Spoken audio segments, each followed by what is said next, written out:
Passei fome, muita fome, mas estou aqui contando a história para vocês. Essa área aqui foi a primeira a ser desapropriada não só aqui na região, mas no estado do Rio de Janeiro. Que passará de hoje em diante chamar-se Miguel Couto Filho.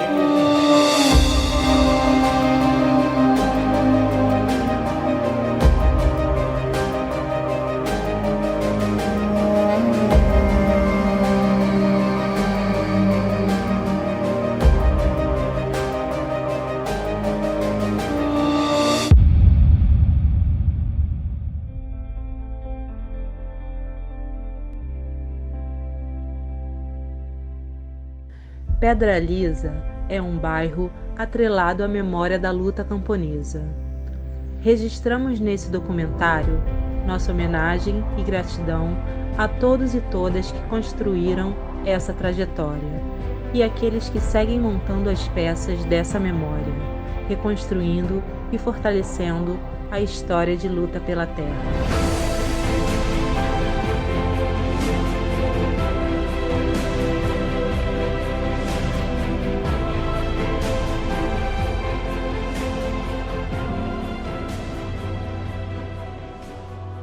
Não, assim, para mim, pessoalmente, né, tá aqui é muita emoção, porque esse foi um dos... Eu não sou do Rio, então, quando eu vim morar no Rio, comecei a trabalhar aqui, um dos primeiros lugares que eu visitei, junto com o presidente da Federação dos Trabalhadores da Agricultura, que ele resolveu que tinha que me mostrar as áreas rurais do Rio de Janeiro, foi aqui, né?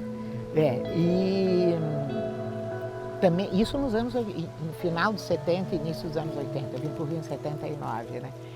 E também foi nesse momento que eu conheci o Braulio, né? E que nós nos encontrávamos em eventos, aí o evento pela Anistia, pelas diretas, etc., em Nova Iguaçu, nos eventos lá em Moquetá, né? Aquilo lá era sempre debates, discussões, né? Foi lá que eu pude conhecer o Braulio e começar a ouvir um pouco a história dele, né? E me encantar, né? Aqui para Pedra Lisa, a figura acho que mais significativa, quando eu estive aqui fazendo a pesquisa para a Comissão da Verdade, me chamou muito a atenção como as pessoas se lembravam e se emocionavam da figura do Braulio Rodrigues, né?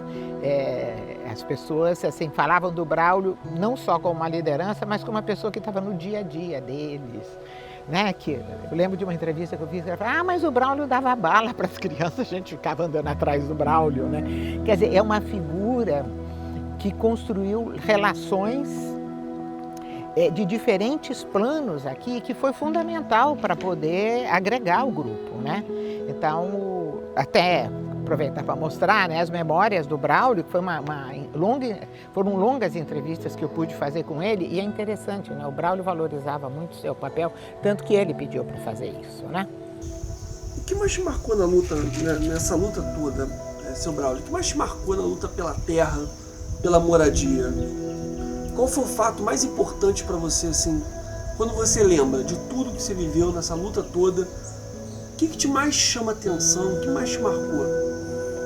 Para mim foi a ocupação de Pedra Lisa, porque foi em 48, quando eles ocuparam lá em Pedra Lisa, em 1948.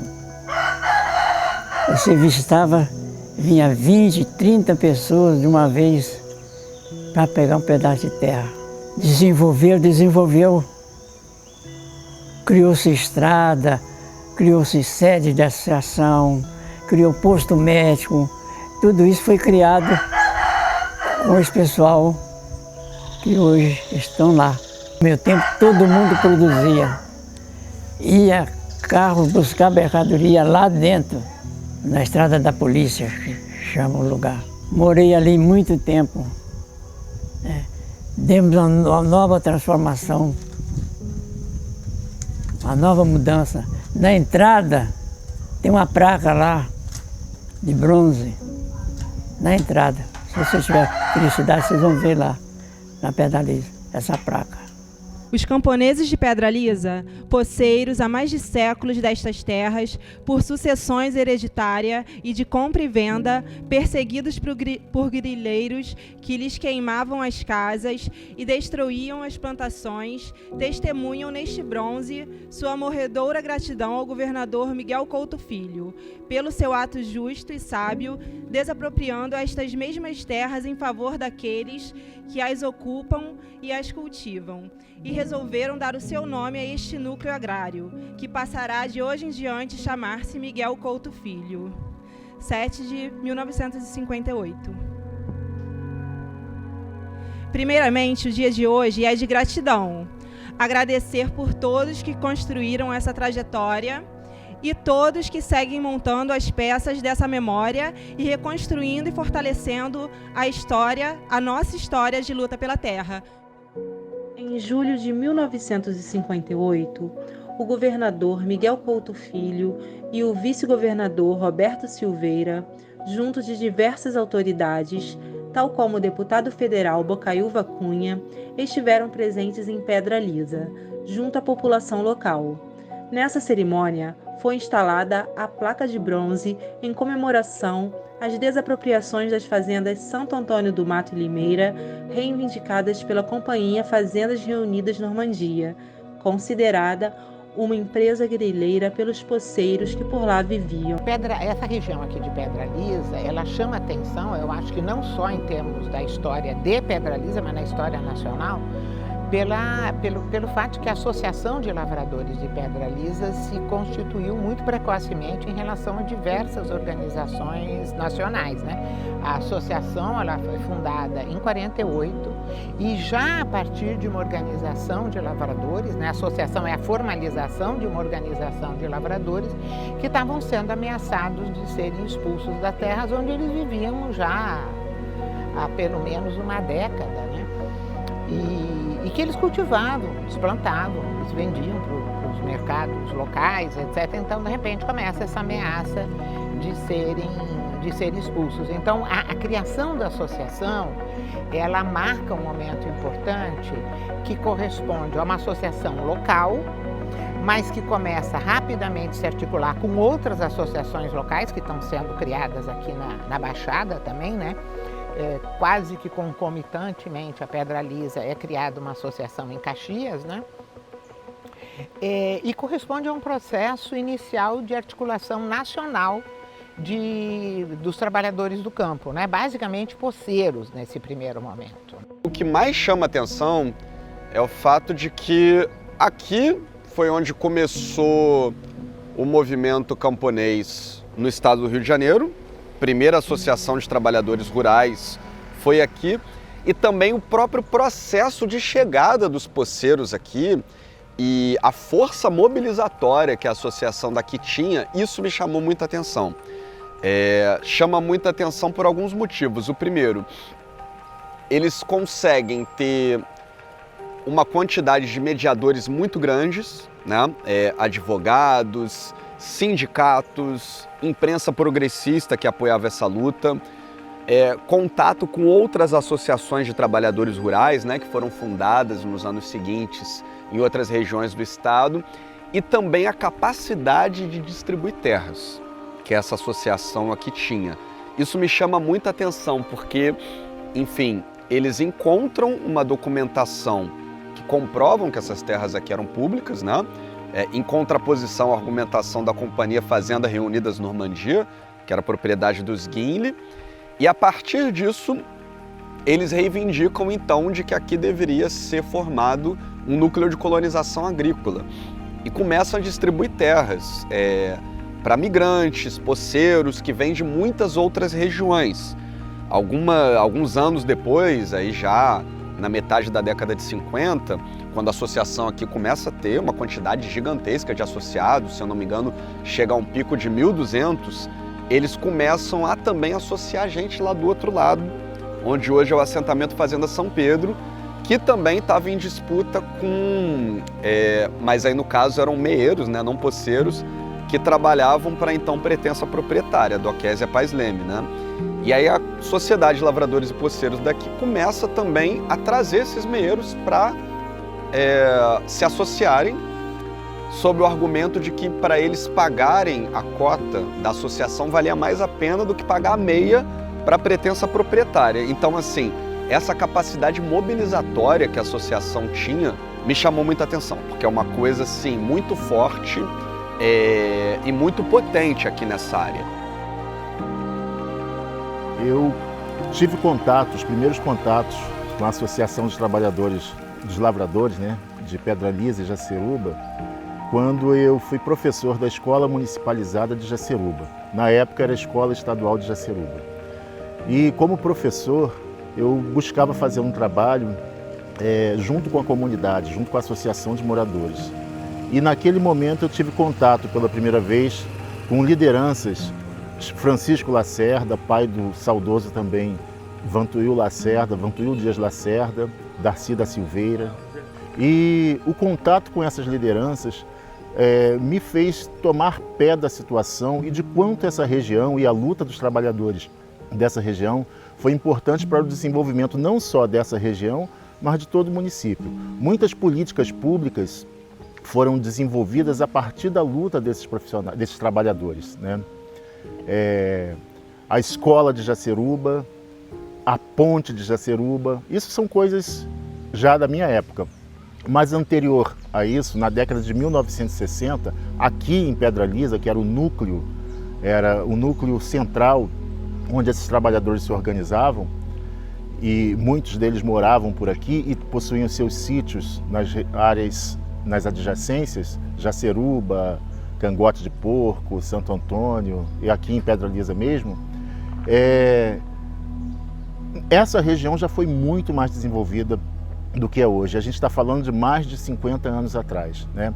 Aqui é difícil você pensar que aqui tinha posto de saúde, que aqui tinha a escola organizada pelos trabalhadores, porque o Estado até então, né, o poder público estatal não aparecia nessas regiões. Então eram os trabalhadores organizados que lutavam pela escola. Essa escolinha que vocês estão vendo aqui, hoje uma escola bem maior, né, foi fruto, né, da luta dos trabalhadores. E era uma escola que já à frente do seu tempo, a gente está falando da década de 1960, já trabalhava com teatro, com arte e educação, com música, né? E toda essa história não foi contada nos livros oficiais. Eu pude ter acesso a essa história através do convívio, né, com essas lideranças que eu já mencionei. Chico Lacerda, Vantuil Lacerda. Mais tarde eu tive contato com Braulio Rodrigues da Silveira, que foi a grande liderança de toda essa região. Ele já não morava mais aqui, já morava em Cachoeira Grande. E aí eu já tinha o aporte intelectual, através do curso que eu fiz na Universidade Federal Rural do Rio de Janeiro, para compreender o tamanho, né, a dimensão da luta desses trabalhadores para essa região, que acabou influenciando também em Nova Iguaçu. Na época nós pertencíamos ao município de Nova Iguaçu, e a toda essa região que está aqui. Foi que ele encontrou o Zé Matias aqui. O Zé Matias já era uma liderança aqui, né? E são essas coisas que a história encobre. Se a gente fala, mas quem é o Zé Matias? Ninguém sabe quem é o Zé Matias, né? O Zé Matias foi uma liderança e foi assassinada por quê? Por questões de conflito fundiário, né? E além do Zé Matias, o Vantuil, né? O Vantuil Dias Lacerda, que é constantemente mencionado, né, como lideranças importantes aqui da região de Pedra Lisa, né? Segundo Braulio Rodrigues, José Matias organizava o pessoal que se inscrevia na sede da associação. As pessoas reservavam um lote para morar e um lote para trabalhar. Ele era uma liderança reconhecidamente importante para o movimento camponês local. Braulio afirma que ele era católico e bastante religioso. Foi emboscado numa tocaia e assassinado enquanto ia para casa. Mas a sua morte, em decorrência dos conflitos por terras com grileiros, por muito tempo, reacendeu a vontade de ficar na terra e defender as roças, agrupando as forças camponesas e criando resistência. Eu conheci pelo meu pai, né? Quando eu nasci, meu pai já estava aqui, que eu tenho irmão até mais velho do que eu, né? Que nasceu nesse lugar. Meu pai já era ali, da associação, que não era associação, era cooperativa. viu? E ali, aqui nós fomos crescendo, né? Plantando ali no sítio. E o que a gente plantava aqui, a gente levava para vender em outro lugar. A gente não, meus irmãos mais velhos, eu era menor. Meus irmãos mais velhos vendia na época da Maria Fumaça. Levava para Japeri, né? São João de Meriti, onde que a Maria Fumaça passava.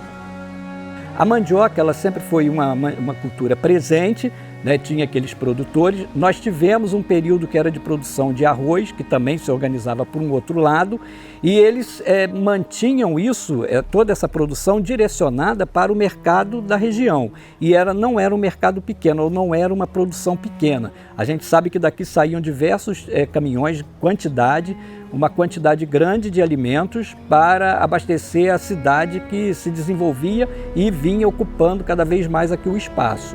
Então, dessa maneira que eles estavam organizados, em função de uma produção de alimento voltado para o consumo na cidade. Quando essas associações foram fundadas, aí final dos anos 40, início dos anos 50, conforme o local, os trabalhadores do campo não tinham direito à sindicalização, né? O direito de sindicalização foi sendo construído para os trabalhadores urbanos, aqueles que eram reconhecidos como trabalhadores a partir da lógica da CLT, né? Os rurais ficaram de fora desse processo. Então, uma das faces das lutas das associações, né, quando começaram a se articular as bandeiras, construir bandeiras nacionais, uma delas era o direito à sindicalização, que só foi se concretizar em 62, a partir de uma portaria do Ministério do Trabalho e depois em 63 com o Estatuto do Trabalhador Rural, né? Então, desse ponto de vista, o Rio de Janeiro, né, teve um caráter importante, né, porque aqui as associações proliferaram, né, não só na Baixada, em Campos também, e já em 59 foi criada uma federação de associações de lavradores, que era o que existia, né? E à medida que quando a sindicalização foi regulamentada, essas associações de lavradores começaram a entrar com pedido de emissão de cartas sindicais. E essa federação, a primeira federação sindical, né, a Federação dos Trabalhadores na Agricultura, a base dela não é nenhuma novidade, é a Federação dos Lavradores que se tornou uma federação sindical, né? E que tinha à frente as principais lideranças dessas lutas. Os assentamentos, eles têm mais a ver com o momento pós-ditadura, né, na Nova República. Um dos primeiros assentamentos da Nova República foi o assentamento Boa Esperança, que é aqui perto. Só que estes assentamentos que existem aqui nessa região, né, assentamento Fazenda São Pedro, assentamento Fazenda Normandia, Normandia 2, e o assentamento Fazenda Pedra Lisa, que é mais aqui perto, todos eles têm a ver com as desapropriações da época da Sociedade de Lavradores e Poceiros de Pedra Lisa, ou seja, tem a ver com as lutas pré-ditadura, né? Com a mobilização camponesa da década de 50, 60. Então, o que aconteceu?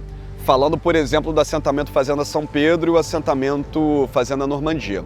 O assentamento Fazenda São Pedro, ele entra para a área de atuação do governo estadual aqui, enquanto um assentamento estadual, se eu não me engano, já no início da década de 90, mas passando por um processo na década de 80, só que anteriormente, essa área da Fazenda São Pedro foi desapropriada em 1960, no governo do Roberto Silveira, que ele era do PTB, né, o mesmo partido do João Goulart.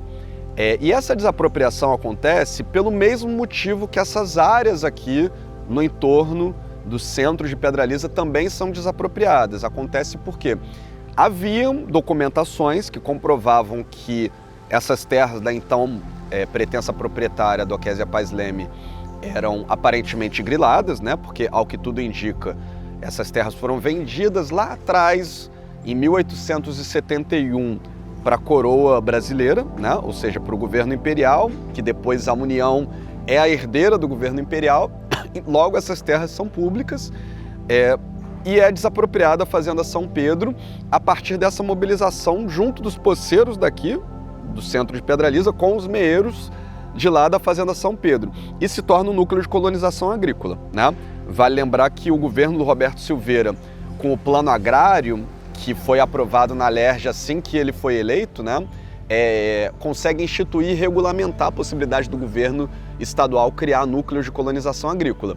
Então, assim, a mesma área de desapropriação da Fazenda São Pedro, né, na década de 60, em 1960, se torna, depois da ditadura, na Nova República, um assentamento estadual. A mesma coisa pode ser dita para a Fazenda Tenente Pacheco. Ninguém mais utiliza esse termo, né? Tenente Pacheco, era como essa fazenda era chamada. Existia também um onômino, que era Fazenda Boa Esperança, que, ao que tudo indica, provavelmente pega até uma área do que hoje é o assentamento Boa Esperança, mas de toda forma, a Fazenda Tenente Pacheco, que também foi resultado de mobilização dos camponeses daqui, em 1961 ela é desapropriada para se tornar também um núcleo de colonização agrícola, e depois, na Nova República, se torna um assentamento estadual, que é o assentamento Fazenda Normandia. Essa área aqui foi a primeira a ser desapropriada não só aqui na região, mas no estado do Rio de Janeiro, né? Foi em 1958, quando aquela placa de bronze ali é inaugurada, em decorrência da desapropriação de 2 fazendas no mesmo decreto. Isso ainda no governo Miguel Couto Filho, do PSD, que ele desapropria as fazendas Santo Antônio do Mato e Limeira, que eram reivindicadas pela Companhia Fazendas Reunidas Normandias, uma companhia de produção de laticínios e anteriormente trabalhava no setor citrícola, aqui onde era Nova Iguaçu, né? Aqui era Nova Iguaçu na época, e que eles também trabalhavam com loteamentos e vendas de terras. E essa documentação que os camponeses tinham em posse também demonstrava de que as áreas da Fazenda Companhias Reunidas Normandia eram griladas. Então, logo, olha a confusão que isso vai resultar. Aqueles que compram terras da Companhia Fazenda Reunidas Normandias também são categorizados como grileiros pelos poceiros que estão vindo aqui. Então, o conflito se configura dessa maneira. Os poceiros de um lado, os grileiros de outro, né, que podem ser desde compradores irregulares de terras até grandes corporações. E isso resulta, essa mobilização resulta na desapropriação dessa área aqui, né? Logo em 1958, que não consegue se tornar um núcleo de colonização agrícola, porque ainda não estava regulamentado pelo plano agrário, que foi aprovado na LERJ só depois que o Roberto Silveira assume, né, em 1959. Então, assim, sendo mais direto na resposta, os assentamentos que existem hoje são resultado das mobilizações camponesas na década de 50 e 60 e também depois no fim da ditadura, na década de 80. Olha, no princípio de tudo, o meu irmão mais velho, que no caso era o Genesi, ele trabalhava muitos anos numa fazenda lá do Espírito Santo, que era a nossa terra natal.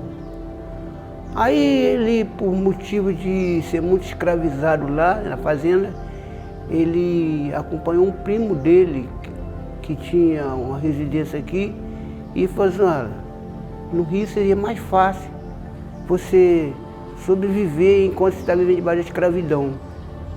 E meu irmão Genesi veio para cá, foi na época do Roberto Silveira, em 1960, que foi o Tenente Pacheco, foi aquela turma.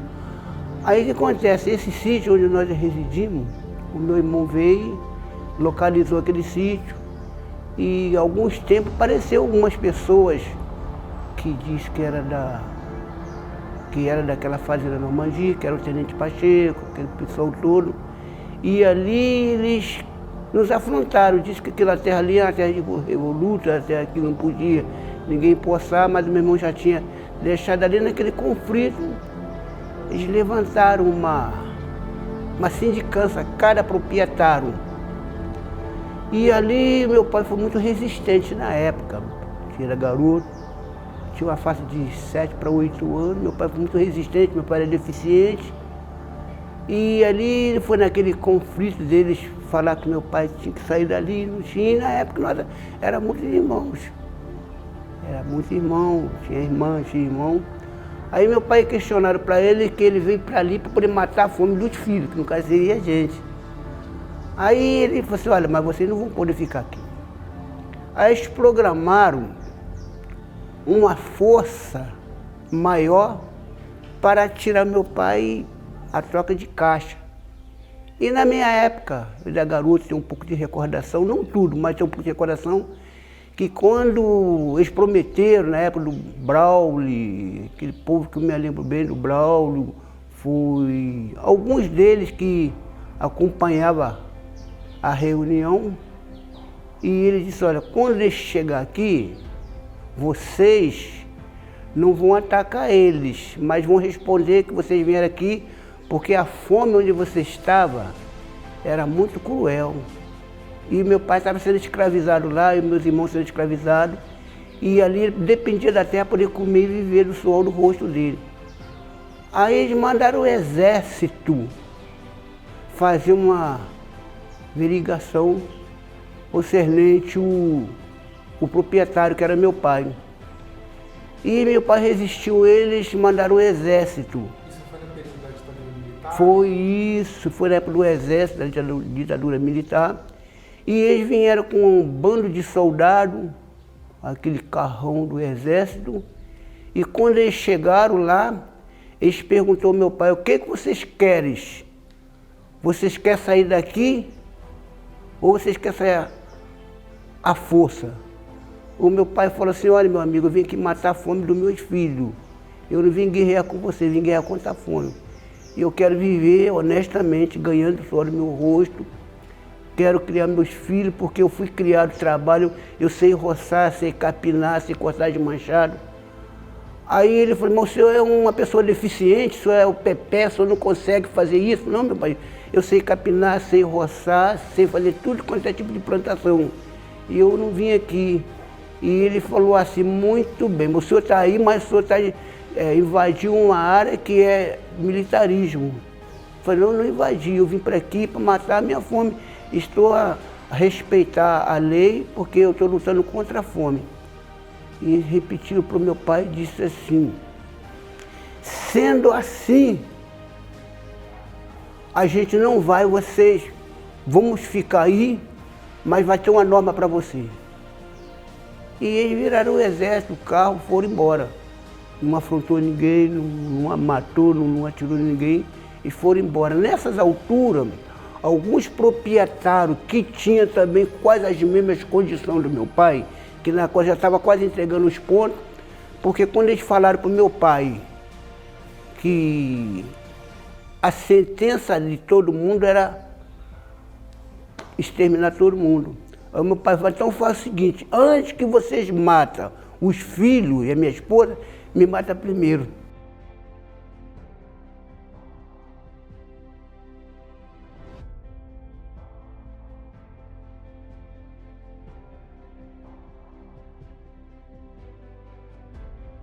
Bom dia, meu nome é Sônia, eu sou da Comissão Pastoral da Terra e tenho estado nesse contexto da luta pela terra desde que ocorreu no estado do Rio de Janeiro a ocupação de Campo Alegre, que é uma ocupação importante nesse processo histórico.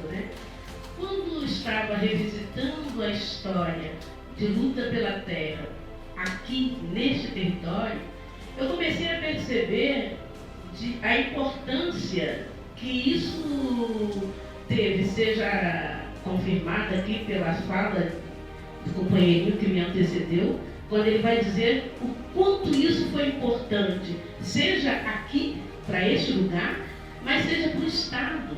E eu digo que para mais do Estado do Rio de Janeiro, ela teve uma importância, um impacto no pensar do processo de elaboração de uma proposta de reforma agrária para além dela mesma. Nesse sentido, eu comecei a perceber o quanto essa luta e resistência para se permanecer neste lugar serviu como um grande holofote num processo importante da história da luta pela terra, também no estado do Rio de Janeiro, que é o período que a gente denomina como um processo de redemocratização da luta no contexto mais amplo do Brasil. E quando, em 1984, em 9 de janeiro, Campo Alegre, essa grande fazenda, ela é ocupada, os atores mobilizadores desse processo, que contribuíram com esse processo, e aí não dá para não lembrar novamente de Braulio, que foi uma das pessoas importantes que desencadeou esse processo. Ele vem desse lugar, o pé onde ele pisava, as referências que ele tinha num processo de pensar a retomada dessa discussão da luta e conquista pela terra na década de 80, é aqui. É esse lugar. Ele vinha dessa experiência no qual ele foi, junto com tantos outros e com tantas outras, os protagonistas desse processo. E aí eu comecei a pensar, quando eu fui fazer esse revisitar, eu falei, gente, como que eu bebi dessa fonte sem saber? Eu nem sabia da existência desse processo, sendo vizinha aqui, eu sou de Queimados, mas eu não tinha essa referência desde que ocorre a ocupação em Campo Alegre, e que a grande referência nossa, no sentido de nos tirar do nosso lugar de conforto para se inserir neste contexto, foi Dom Adriano Hipólito, que na época era o bispo diocesano da Diocese de Nova Iguaçu, e como muitos de vocês talvez saibam, outros não, mas Dom Adriano, ele está vindo de um processo importante, que logo no finalzinho da década de 70, que ele é sequestrado. Esse processo de sequestro de Dom Adriano, quando ele retoma esse processo, é como se explodisse nele aquilo que ele já pensava, que era fazer com que a garantia dos direitos fosse de fato estabelecido para todos e para todas. E eu fiquei satisfeito que nós estamos conseguindo reativar a associação de novo, porque que antes era associação também, entendeu? Mas graças a Deus estão conseguindo se ativar com a ajuda, entendeu? Então eu estou satisfeito por isso, e o lugar está reconhecendo de novo, está sendo reconhecido igual era antigamente. A gente está reiniciando na luta e é preciso caminhar muito para a gente resgatar o que a gente tinha na década de 1960, que foi destruído pela ditadura militar. E de todos os êxitos da ditadura, êxitos assim contra a classe trabalhadora, contra a organização do nosso povo, o maior êxito dela foi destruir a nossa memória. Porque se não fosse a minha participação como profissional da educação e militante e o meu convívio com essas pessoas, muito dessa história não teria podido ser contada. E a gente hoje não poderia fazer esse trabalho belo que a associação aqui está fazendo, né? No sentido de resgatar essa memória, de colocar isso nos livros, colocar nos conteúdos escolares, que são propostas que nós temos ainda, né? Recuperar a memória das lutas dos diferentes segmentos dos trabalhadores é absolutamente central, porque desde o processo de colonização que essa memória é sistematicamente apagada. As lutas dos indígenas, as lutas dos negros escravizados, tudo isso foi sendo sistematicamente apagado, como foi apagada durante um longo tempo a luta dos lavradores pelo acesso à terra, que é o caso aqui de Pedra Lisa e de toda a Baixada Fluminense. Então, um esforço de trazer essa memória, de colocar essa memória na discussão, não só acadêmica, né? Isso é uma coisa que eu insisto muito, colocar essa memória nas escolas, onde as crianças estão, para as crianças saberem de onde eles vêm, né? Qual é o trajeto das famílias, etc. Inclusive para a valorização da sua vida, das pessoas que os antecederam, né? Para poder entender um pouco esse processo e se tornar, poder abrir possibilidades que eles se tornem senhores dessa memória. Pegando um pouco no que a Mônica falou, né, sobre patrimônio, a gente está nesse desafio aí, né, Mônica, da orientação. Como eu disse, acho que na fala inicial, né, eu acho que é um dever, né, do poder público não só reconhecer, mas também fomentar a preservação do patrimônio. A gente tem a lei, a gente tem o conselho, e acho que é muito importante falar disso, né? A gente precisa né? A gente sabe que o poder público tem força, mas a gente precisa da mobilização popular. A gente precisa que as pessoas se apropriem dessas questões também, porque a gente sabe que existe a cobrança, mas a gente precisa da participação da população, sobretudo nos conselhos. Aí eu não falo somente de políticas culturais ou de economia solidária, que é um conselho também vinculado à nossa secretaria, mas a gente precisa que as pessoas se apropriem desses espaços, que elas colaborem, que elas construam juntos, né, nesses processos. Olha, uma mensagem que eu acho que cabe bastante aqui é da importância histórica que esse lugar tem. Para que serve a gente olhar para o passado para pensar no presente com vistas ao futuro? A gente serve para ter balanços históricos, né? Então, em primeiro lugar, a Sociedade de Lavradores e Poceiros aqui de Pedra Lisa teve 4 grandes conquistas. A fundação da sociedade por si só, né, que inaugura um movimento camponês organizado em associações de trabalhadores rurais no estado do Rio, a desapropriação de fazendas a favor dos poceiros, a participação da Sociedade de Lavradores e Poceiros em outras mobilizações no estado, que resulta, em quarto lugar, na criação da FALERJ, que é a primeira federação de associações de lavradores do estado, né? Então a primeira federação que vai posteriormente se sindicalizar e se torna FETAG-RJ. Então, eu diria que esse balanço histórico, em primeiro lugar, é importante para a gente ver as possibilidades de mobilização que a classe trabalhadora brasileira já teve, né? Então, olhar para trás e ver o quanto a gente consegue mobilizar o povo brasileiro é muito importante para que essa história não se perca e a gente entenda como que esse tipo de coisa pode ser possível de se fazer de novo. E uma segunda coisa é também aí o lado mais negativo da coisa, né? O que a gente perde com a ditadura? Não só aqui em Pedra Lisa, né? Tudo isso que eu já expliquei, da falta de serviços públicos que vão sendo fechados aos poucos, volta da grilagem durante o período ditatorial, mas também uma desmobilização forçada com repressão. Então é necessário fazer esse balanço histórico de que no período antes do golpe era uma mobilização camponesa tão forte aqui e no Brasil inteiro, em que o próprio regime de propriedade da terra estava sendo questionado. É claro que de um ponto de vista reformista, mas na minha visão eu acho que isso foi um período da sociedade brasileira em que a gente chegou mais próximo de questionamento do monopólio latifundiário. Então, assim, isso é algo importante de manter essa memória, para que esse balanço seja feito e de que também o processo repressivo nunca se repita. É muito importante, porque a gente está registrando a história dos agricultores, né? A ação coletiva desses agricultores, né? O que esses agricultores conseguiram construir para a própria história e memória do município. E é importante levar isso para a população, né? Porque foi uma construção muito bonita, né? Como vocês podem ver, né? E essa história tem muita relevância para o município de Japeri, né? Faz parte da construção do município de Japeri. Sim. Eu sinto assim que quando nós não conhecemos a nossa história, né, é como se não existisse uma parte da gente, né? Então, quando a gente coloca luz, né, sobre esse passado histórico, sobre essa memória que é de certa forma apagada, ela não é muito trabalhada, né? Então, quando a gente fala sobre o assunto, nós estamos trazendo de volta essas memórias, né? E essa memória principalmente de luta, que foi muito importante em toda a Baixada Fluminense e que muitas vezes nós não reconhecemos e que não é reconhecida no próprio território.